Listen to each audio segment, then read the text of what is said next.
Friends, কি খবৰ সকলোৰে? ভালেই নিশ্চয় ন? এতিয়া দুপৰীয়া 12:30 বাজিছে আৰু মই খানা বনাই আছোঁ। আজি স্পেচিয়েল আছে গাহৰি মাংস, মাটি দালি আৰু কলডিল, মাগুৰ মাছৰ চব্জি, কোমোৰা চব্জি খাম আৰু দালিখিনিয়ে গাহৰি মাংসখিনিয়ে বনাবলৈ আছে। সেইখিনি বনাওঁ এতিয়া, তেতিয়াহে সোনকালে খাবলৈ পাম ন। বনাই লওঁ মই এতিয়া। ভিডিঅ' বনাবলৈ সময়ে পোৱা নাই। মই দিম ভিডিঅ', জল্দি ভিডিঅ' দি আছোঁ বাৰু।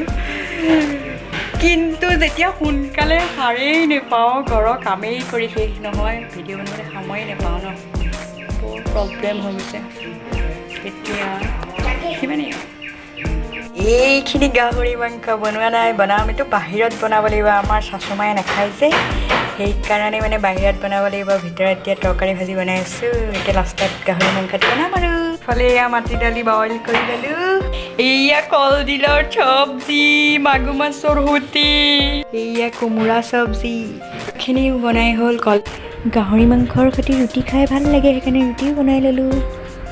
খাবলৈ ৰেডি হৈ গ'ল। আজিৰ ভিডিঅ'টো ইমানেই। Bye bye.